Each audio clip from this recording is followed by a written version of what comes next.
Mestre querido, uma vez mais aqui nos encontramos nessa casa tão generosa, que nos abriga carinhosamente, dando-nos, Senhor, a oportunidade do reencontro com queridos irmãos, o refazimento do nosso ânimo e dando-nos, Senhor, a oportunidade também de levarmos a grande mensagem que vamos colher através do querido companheiro Oscar Calmon. Que Deus o abençoe, inspire e que possamos aproveitar esse espaço que foi reservado para nós através da casa, com pensamentos positivos, reformulando uma semana de paz, de trabalho e prosperidade. Mestre, Tu és sempre o nosso caminho, a nossa verdade e vida. Sê conosco nessa manhã, agora e sempre. Que assim seja. Bom dia a todos. Jesus nos abençoe. Vamos, na manhã de hoje, tratar do fortalecimento dos laços espirituais, mais especificamente no âmbito da família que é o tema central do mês, a casa vem trabalhando, a família. E vamos juntos aqui trazer algumas reflexões e no final teremos assim, algum espaço para colocações e questões sobre o tema e acréscimos, né, que poderemos dar ao tema. Pensemos na família como uma concessão divina, né? Deus concede a experiência da família no propósito de que os psiquismos que estão ali ajuntados na forma e na condição de pai, de mãe, de filhos e de agregados, porque a família também recebe os seus agregados. Então essas pessoas, quando passam a ingressar no campo da família, eles passam a ser família. Então, saindo dessa concepção puramente consanguínea, do ser doente, né, da entidade que é a família. Então, a experiência da família, ela deve marcar os psiquismos. E conforme seja a proposta de cada ente, a família poderá direcionar-se para uma experiência positiva, enriquecedora, ou para uma experiência negativa, perturbadora. Então, tudo está conforme aquilo, né, a condição, a proposta que os espíritos envolvidos ali se encontram. Por quê? Porque não é incomum, aliás, é comum que dentro da pequena sociedade que é a família, ocorra uma interação. A família é o primeiro núcleo que obedece à lei moral de sociedade. Ou seja, ao nascermos, nós ingressamos nesse ente. As nossas primeiras percepções, e aí os psicólogos, né, eles sempre nos esclarecem que aquela fase toda infantil, aquela fase da infância, é importantíssima na formação dos valores do futuro homem, do futuro adulto, né? Do futuro ser que irá interagir com a sua sociedade local, com o seu país e com o mundo. Então seria o núcleo onde o espírito ele é recepcionado, né, vindo do plano espiritual, para receber acréscimos. Então esses acréscimos estarão, obviamente, ligados com aquilo que se forma dentro do casal. O casal seria assim, a célula base daquilo que vai se disseminar, se proliferar, que são os filhos e os agregados que surjam.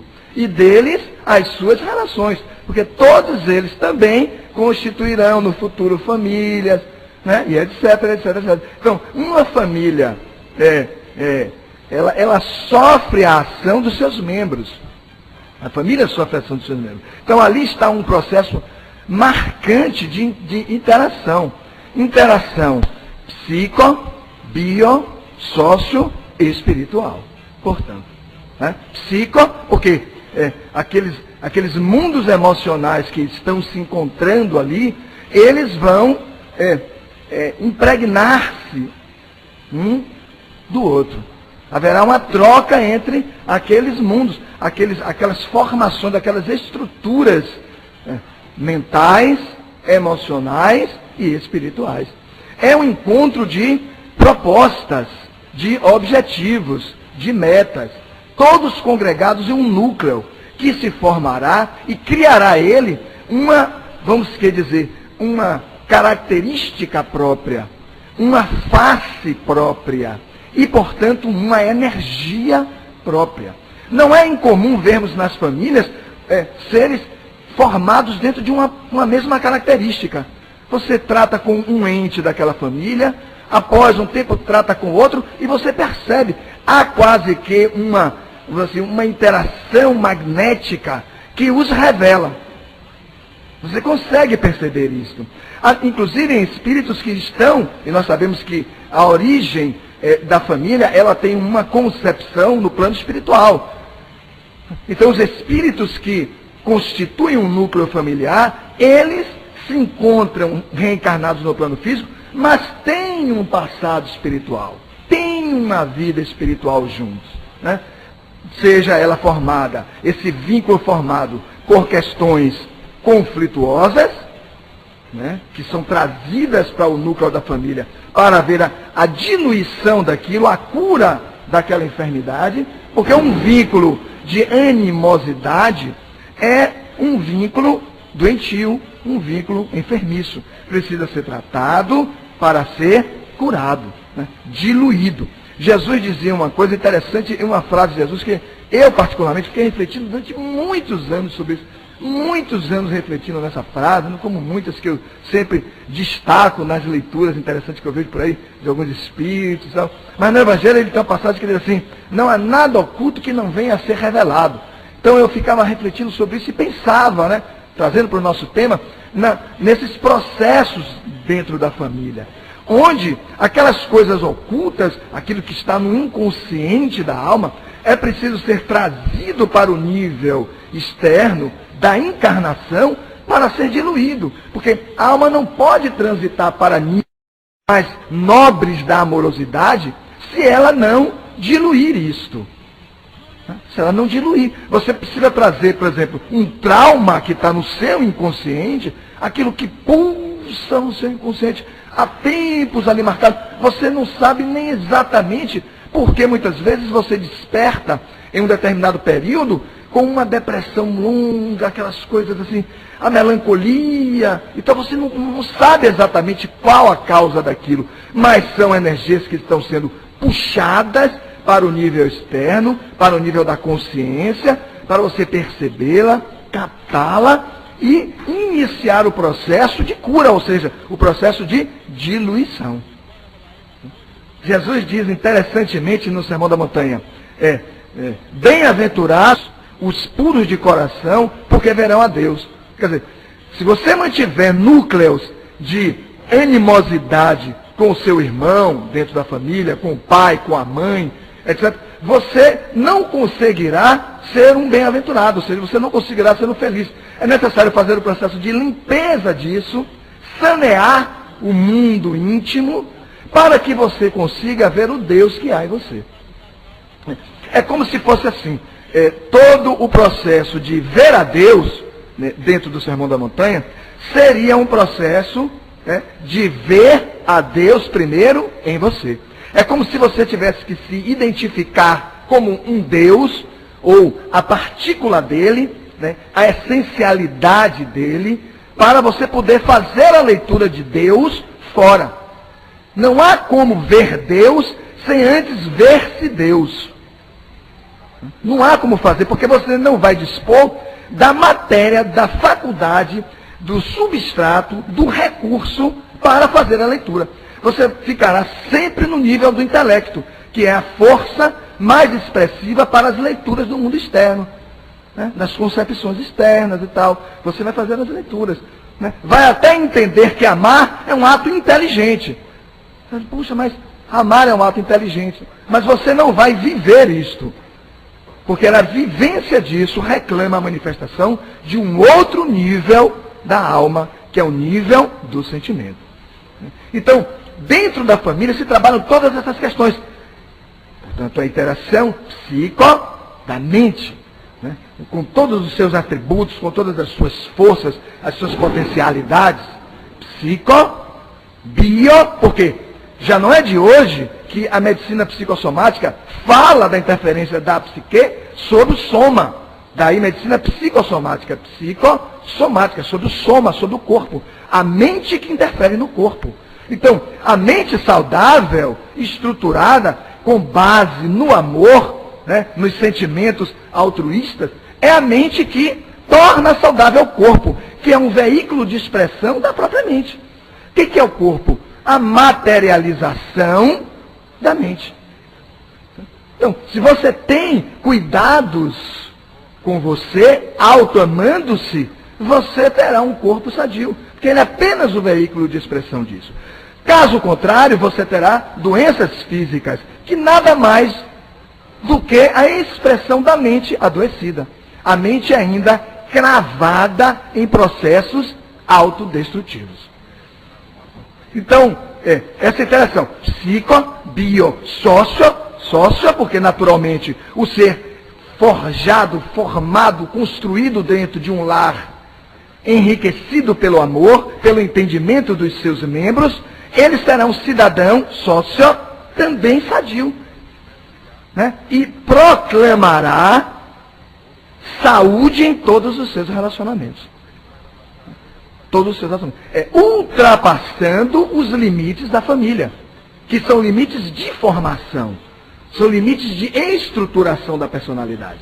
Mas o indivíduo se estrutura ali, para dali migrar para outras relações, para a própria família que ele constituirá, ou para as suas relações de amizade, as relações de trabalho, as relações de cidadão, né? Então, todos esses processos são, em suma, afetados pela família bem constituída, ou serão afetados negativamente pela família mal formada, mal constituída. Jesus, ele no próprio Sermão da Montanha, ele fala desse processo de espiritualização. Ele abre o Sermão da Montanha dizendo assim: bem-aventurados os pobres pelo Espírito, porque deles é o reino dos céus. Ele abre o sermão, que é uma abertura sensacional. Ele fala desse processo de humildade, fala da pacificação do intelecto, né? Que é o nosso grande adversário nos momentos iniciais da trajetória evolutiva do espírito, é o intelecto, infelizmente, porque o intelecto ele faz a leitura da vida, mas não faz a leitura completa. Então, porque eu penso, porque eu articulo ideias, porque eu construo a partir das ideias que eu percebo das outras pessoas, faço aquelas articulações todas e digo assim: poxa, eu sou capaz de criar. Então, quando eu me vejo com capacidade de criar, e as pessoas me admirarem porque eu tenho uma capacidade de criar, eu inicio um processo de orgulho muito forte, um processo de uma super autoestima de mim mesmo. E isso me dificulta e me desequilibra nos processos de relação. Então, a abertura do processo de espiritualização da alma é a grande mensagem de Jesus. Essa é a grande mensagem de Jesus. É como se ele dissesse assim, ó: quer ser feliz? Quero. Bem-aventurados. Você precisa optar pela a sua realidade espiritual, em detrimento da sua realidade material. Não é que não devamos interagir com a vida da matéria. Nós precisamos, vivemos um mundo materializado, temos que interagir. Mas que isso não seja a base da nossa caminhada aqui no planeta. E tudo, e todas as leis, e todos os movimentos revelam isso. Por exemplo, quando nós envelhecemos, são as leis da vida nos dizendo assim: olha, você não percebe? A matéria que você tanto valoriza, ela está se dissolvendo. Ela está se dissolvendo. Perceba! Todos os processos que nos ocorrem são processos no sentido da nossa espiritualização. E a família, eu trago, é mais um desses processos de espiritualização. É dentro da família que nós vamos receber os fatores que nos levam a nos vermos como espíritos. É na família que temos o contato com valores enriquecedores. Ali o espírito, ele absorve o valor. Não por aquilo que o pai diz, ou que a mãe diga, ou que por um irmão mais velho diga. E isso também é fator de influenciação, né? O contato com a mensagem superior. Mas não só isso, a vivência disso. Não, há uma diferença entre dizer, eu te amo, e há uma expressão mais marcante e que pode consolidar isso na vivência do ato de amar. Você sabe quando alguém te ama. Você sabe disso. Não precisa que você faça um cálculo matemático para isso. Você percebe. No ato de amor há uma impregnação fluídica. Quem ama faz um envolvimento magnético do outro. Você percebe o calor do magnetismo do outro. Há uma emanação do outro em relação a você. Ele lhe envolve. Ele lhe satura de um determinado fluido que lhe causa bem. Por isso, todo gesto de amor é o gesto que leva o outro ao bem-estar. É natural, não precisa haver uma forçação disso. Porque se houver a forçação, não será um ato de amor. Não será um ato de amor. Então, dentro da família, existem essas trocas. Né? É assim que se cresce dentro do processo familiar. Há os regramentos? Há os regramentos. Agora, dentro do amor, sim, você poderá perceber e realizar e vivenciar a tolerância com o outro. Eu tenho um determinado modelo, eu tenho uma determinada busca, mas eu posso, se eu vivenciar o amor, dizer assim e pensar, poxa, é só até aí que fulano pode me dar. Ele não pode me dar mais que isso. Por alguma razão da vida, ele não pode me dar. Ele só pode me dar isto. E você compreende, e você vive, e você segue dentro do seu processo de crescimento. Então, dentro da experiência da família, nós poderemos não só ter o contato com a mensagem superior, mas termos, assim, a vivência daquilo, porque é o que marca. O amor marca. Por isso abrimos o nosso trabalho dizendo, a família é o recurso que Deus usa para marcar os psiquismos de modo positivo. Como? Pela vivência do amor. Seguindo nesse nosso roteiro que é a família, sensacional que é a família, e outro dia eu pensava assim, poxa, a família é algo tão importante, mas tão importante, que é necessário que muitos espíritos, né, venham numa determinada experiência reencarnatória sem a família. Pode parecer até um contrassenso isso, mas não é. Ela é tão importante, mas tão importante, que é necessário que muitas vezes ele venha sem a família. Ou que ele venha com uma família, não família. Explico. Aquela família que, apesar dela existir materialmente, as pessoas estão ali. Mas, emocionalmente, elas não estão. Que são experiências muito duras e que, para o espírito, ele precisa ter um certo equilíbrio para fazer a leitura dessa experiência. É o pai que é negligente. É a mãe que não observa e não zela pelos filhos. É o irmão que não quer saber nem tomar conhecimento do outro irmão. É o local onde todos estão reunidos, que em muitas situações as ofensas e as agressões superam em muito os tratamentos de cordialidade, de compreensão e de amor. Então, é a não família.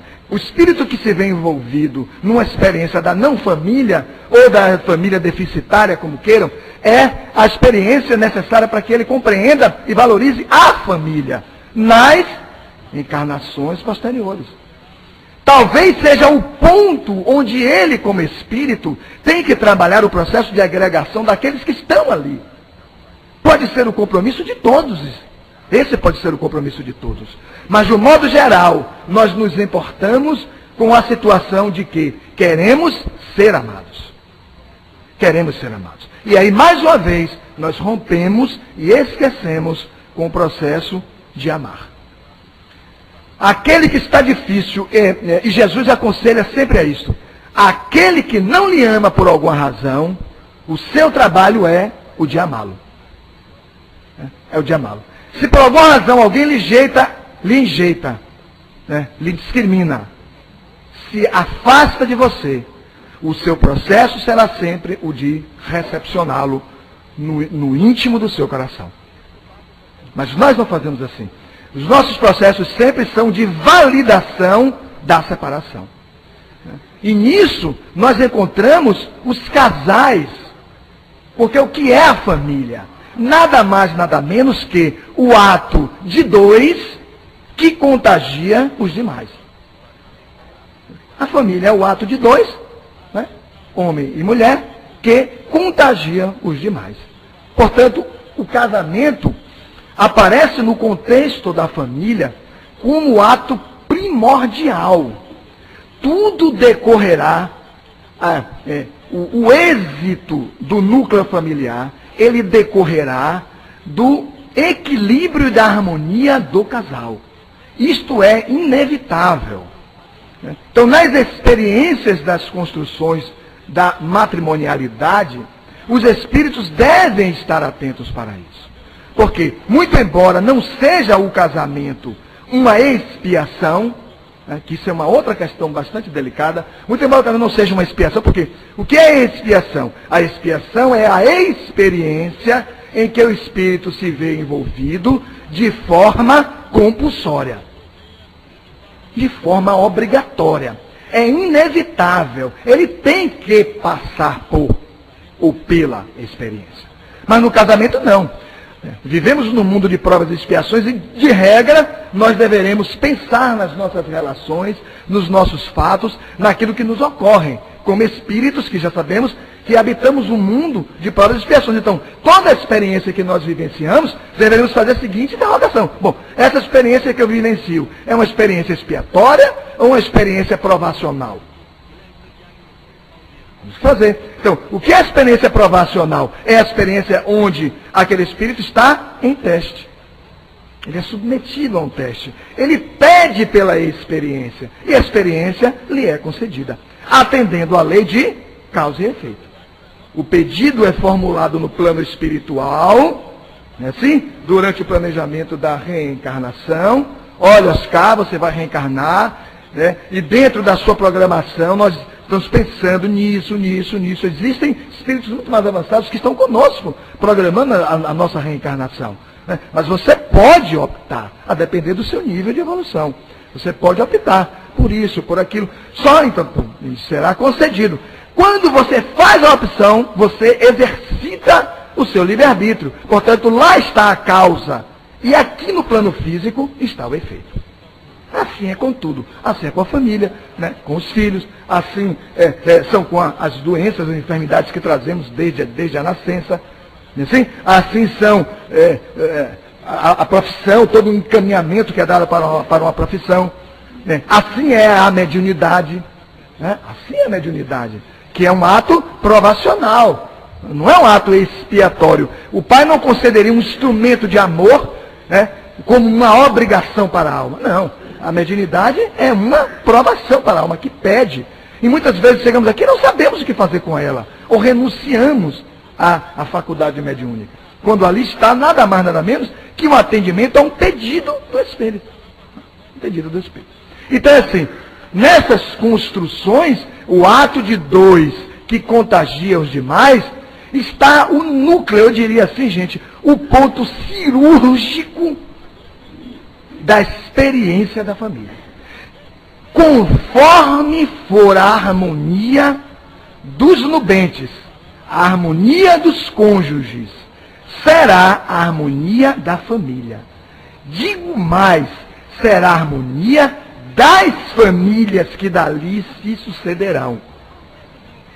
Porque, como vimos, o ente formado numa família equilibrada, amorosa, interativa, no ponto de vista positivo, evangelizada, né, será o disparador para famílias que também se sucederão nisso. Martins Peralva, inclusive, quando ele trata da questão do casamento, no livro Estudando a Mediunidade, ele dedica um capítulo ao casamento, muito embora associado à questão da mediunidade. Ele classifica os casamentos de casamentos acidentais, casamentos provacionais, casamentos transcendentais, casamentos sacrificiais, afins e transcendentais. A maioria dos nossos dos casamentos que existem no planeta Terra, num mundo ainda muito primitivo, onde os espíritos vão assim, devem uns aos outros, devem um dever moral. Né? Na verdade, devemos a lei. Mas é necessário que para viver a própria lei a quem devemos, que é a lei de amor, nós amemos aqueles com quem nós dissociamos, tivemos entraves no passado. Então, dentro desses casamentos provacionais, que são aqueles onde as almas têm dificuldades, mas a lei, ela carrega, vamos dizer assim, ela direciona as almas para aquele encontro. Mas optar pelo encontro é o último ato da alma. Ele precisa fazer uma opção. Ele pede, os espíritos pedem, um encontro no plano físico para constituírem uma prole e lá alimentarem essa prole de amor, dentro da alimentação do vínculo deles, né? dos cônjuges. Mas só que nesse momento aí, o espírito pode, em muitas situações, dispersar. Quando ele não dispersa no momento de formação do casamento, ele poderá dispersar dentro do vínculo. Isso é um outro problema. E uma outra questão que rompe, inviabiliza o fortalecimento dos laços espirituais. Essa desistência dentro do casamento. Por isso, tomando mais uma vez do Sermão da Montanha, eu estou trazendo, notem, bem o Sermão da Montanha, nessa questão da família, dos vínculos, porque o Sermão da Montanha ele é o grande roteiro de harmonização da alma. Fantástico, Jesus ele é sensacional no Sermão da Montanha. Então, ele harmoniza, ele propõe a cada núcleo do sermão uma face de harmonização do próprio indivíduo. Que se bem lido, bem observado e bem sentido, você cresce. Então, lá no meio do sermão, tem uma passagemzinha que ele diz assim, vós sois o sal da terra.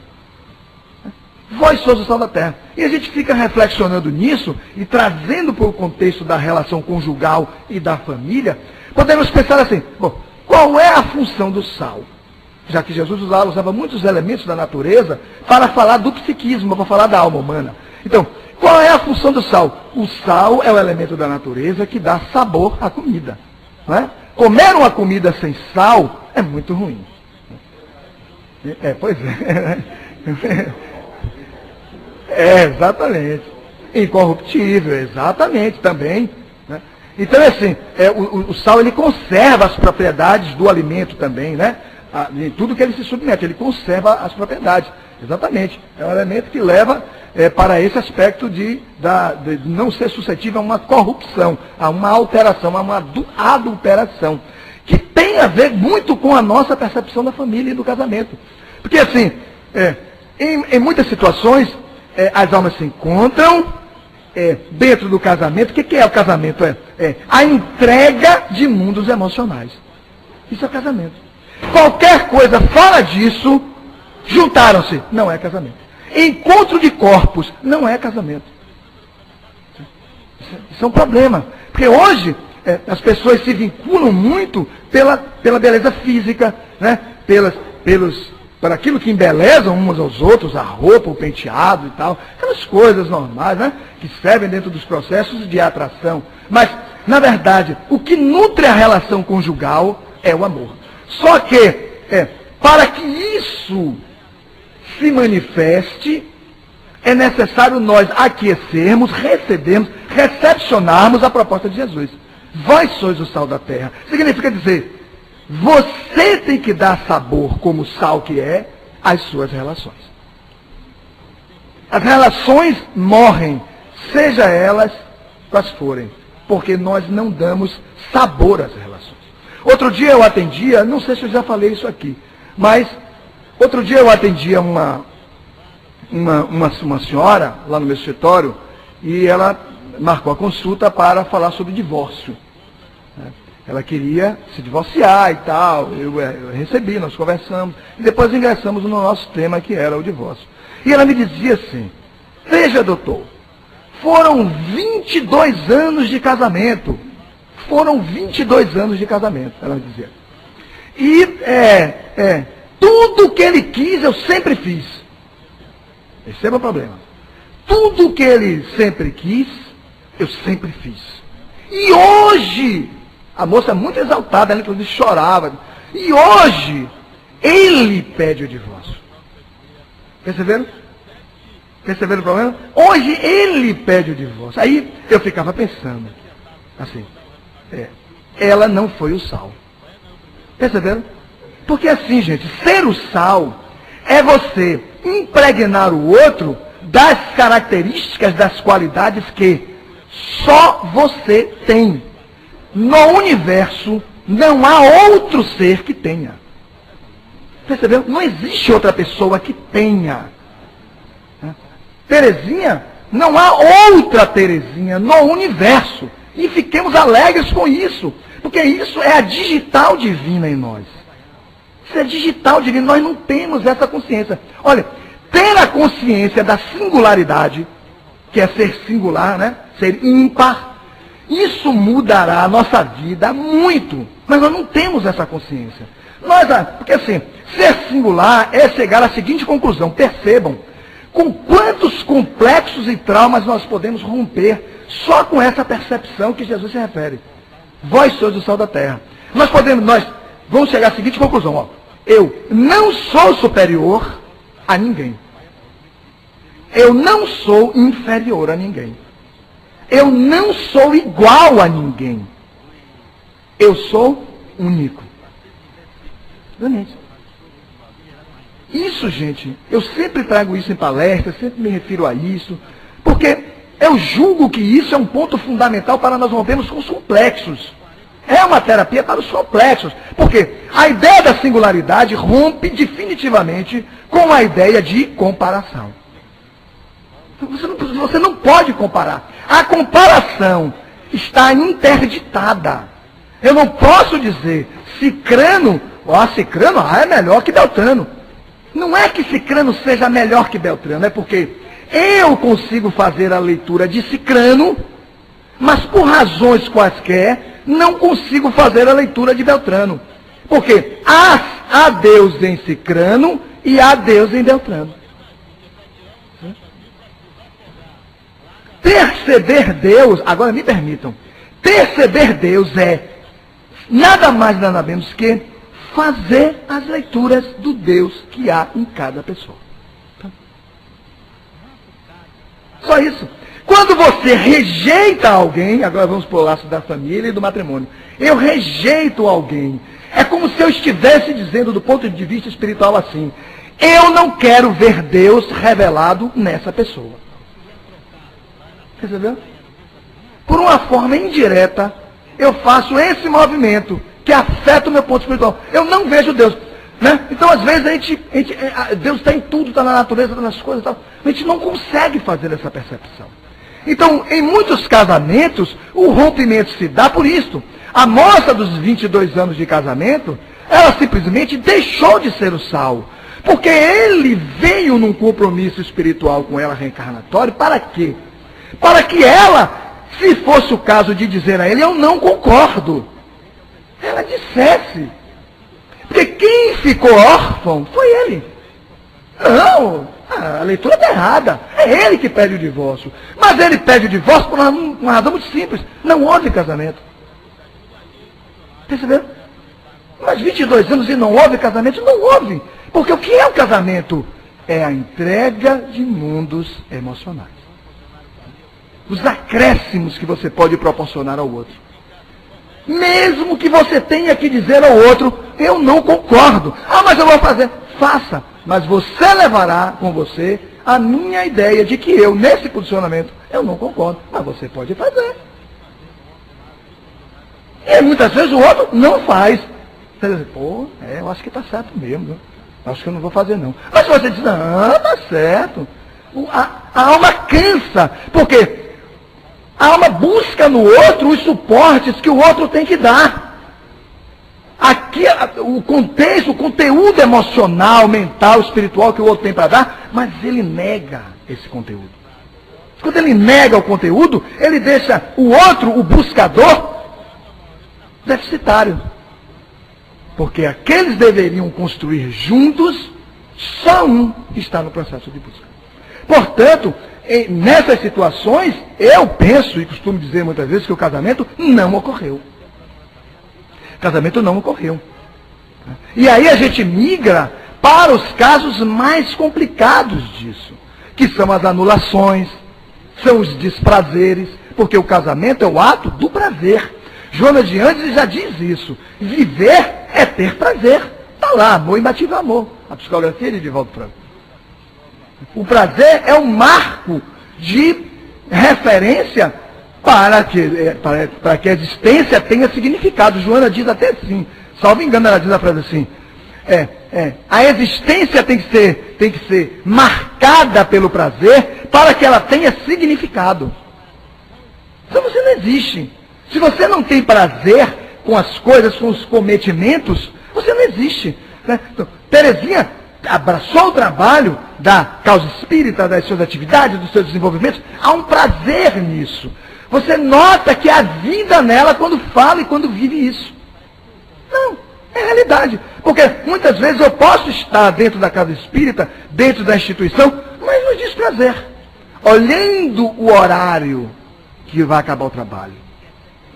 Nós estamos fazendo trabalho aqui. Mas o senhor olha, esse cara vai já assistir. Olha, pelo caminhar da palestra, ele vai passar uns 5 minutinhos. Mas não se preocupem, gente. Eu vou deixar até espaço para perguntas aqui. Tá certo? Mas tem isso. É aquilo que Joana fala da integralidade. Quem quiser ler, leia Diretrizes para o Êxito. Quando ela fala da integralidade. O que é a integralidade? Estar inteiro naquilo que você está fazendo. Outro dia uma companheira do Centro Espírita me disse assim, Oscar, poxa, eu queria tanto trabalhar aqui na casa, mas eu moro muito longe, e realmente ela mora muito longe. E ela disse assim, aí eu dizia ela assim, menina, você pode vir quantos dias? Eu posso vir um dia. Venha um dia. Contanto que você venha um dia e esteja um dia. Porque eu posso ir todos os dias e não estar lá. Assim é o casamento. Eu posso estar 40 anos dentro de um lar com uma mulher, ou uma mulher com um homem, mas você não vê a pessoa. Mas Oscar, como é possível 40 anos eu não ver? Não, meu amigo, eu não falo da visão física, a pessoa está ali, mas é a visão da emoção, da interação, do acréscimo que se dá ao outro. Existem casais que eles se misturam tanto, se doam tanto, que parece que eles são um só. É uma coisa assim, bonita, algo sensacional, eu julgo, assim, algo fantástico, porque é como se fossem um só. Ver um, você não consegue, cadê fulano? Quando você vê um só, você não consegue deixar de perguntar, cadê fulano, menino? Porque você acha que um é o outro. Percebe? Eles crescem, são alegres e impregnam outros casais dessa alegria.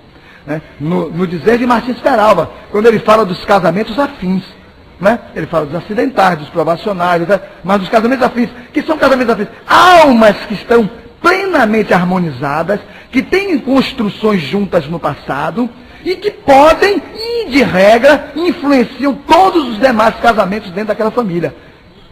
Há uma influenciação intrafamília, aquela coisa que vai até... E aí ele segue falando dos casamentos transcendentais. Almas que são afins, mas almas que já, muitas vezes, realizam coisas tão grandes, como obras, orfanatos, hospitais. Tudo nasceu do quê? De um núcleo familiar.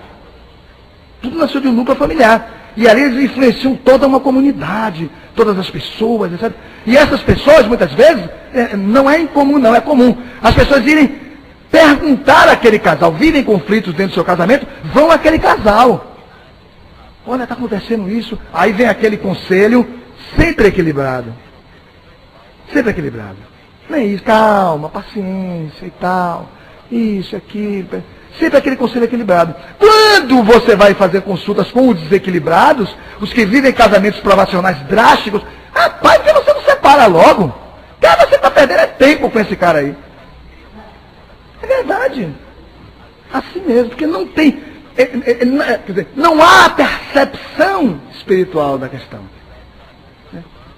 Conhecer alguém, interagir com alguém, viver com alguém, receber os acréscimos daquela pessoa, sensacional.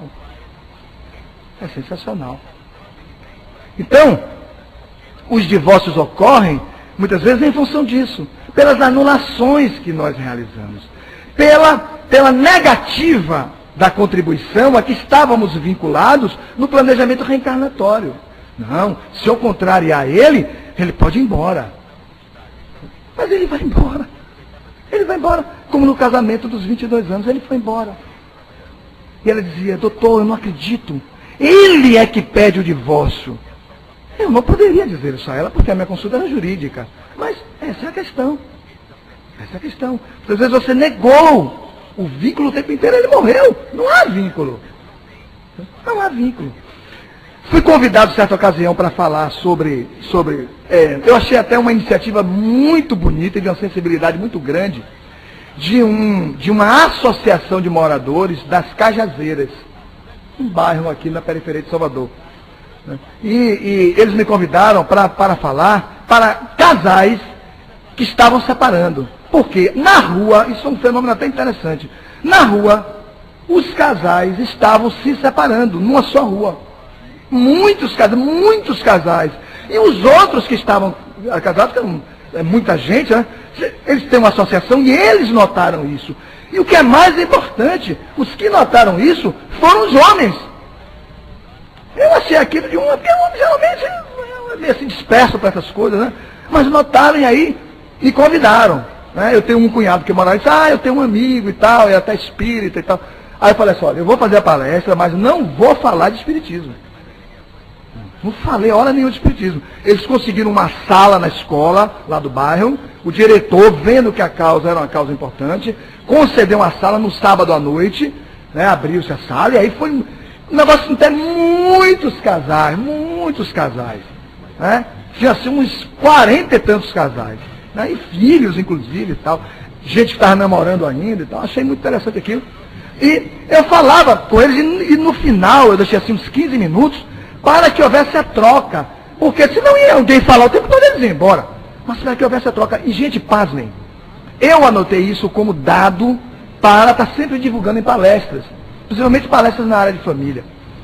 O que mais me impressionou, a razão pela qual os casais estavam se separando era, eles não conseguiam identificar isto. Né? Mas eu consegui identificar e passei isso para eles. Sabe qual é a causa? Assim, eles desistiram de conhecer o outro. Interessantíssimo isso. Desistiram de conhecer o outro. É assim, quando você inicia um relacionamento, né? É aquela coisa, né? Como é que tá você? Tal, liga de 10 minutos, aquela agora com o celular é terrível. Liga e tal, aquela coisa toda, marca, vai pro cinema, né? Vai pros restaurantes e tal, sai, vão pra praia, pros parques, etc. E é aquele chamego o tempo todo, aquela coisa bonita Mas só que com o transitar do vínculo, noivam, casam, etc. Com o transitar do vínculo, essa coisa parece que vai morrendo. Né? Vai morrendo, tal. E esse era o problema dos casais. Eles estavam, casais assim de 15 anos, 20 anos, tinha gente até de 30 e poucos anos, em processo de separação. E aí, o nosso trabalho foi só um, fazer com que eles identificassem isso. Fazer com que eles identificassem isso. E reiniciassem a busca. Essa é a grande sacada. Você reiniciar a busca. Aonde você parou. É como se fosse assim. Dessa pessoa aqui eu já conheci tudo.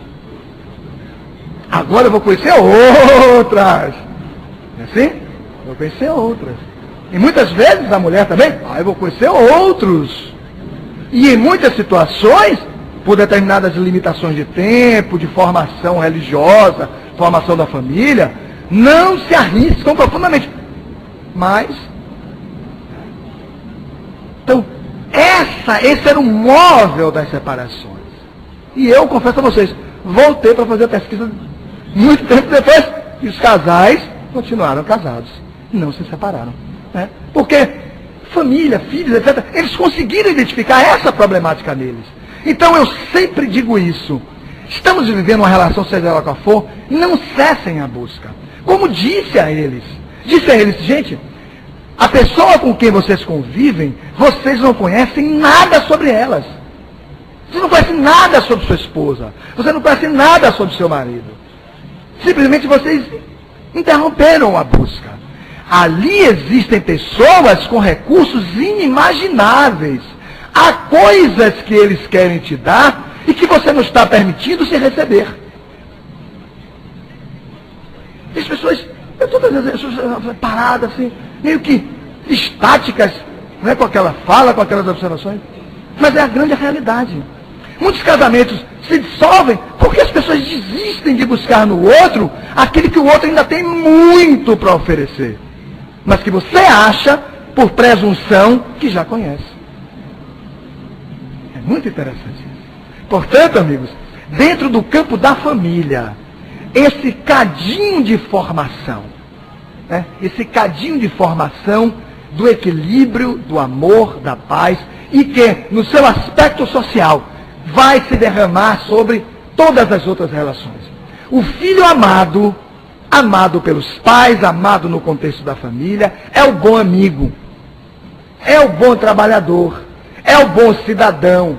Por quê? Porque ele, no momento inicial, lá na sua infância, como dissemos, e os psicólogos identificam isso, os psiquiatras identificam isso, está a matriz de todo o processamento salutar de uma encarnação. Não é lá na adolescência, na fase adulta, não. Isso se nutrirá e se projetará sobre essas outras fases. Mas a base está ali. A criança que é amada é o adulto sadio. É o adulto alegre. Porque não ser amado nos leva à melancolia, à depressão, ao cansaço da vida, ao desestímulo. O amor é o fogo da vida. O amor é, na verdade, vamos dizer assim, como diz Joana de Anjos, né? Ela diz assim, o amor é a substância criadora e mantenedora da vida no universo. Ela não diz é o sentimento. Percebam essa sutileza de Joana. Ela diz assim, o amor é a substância.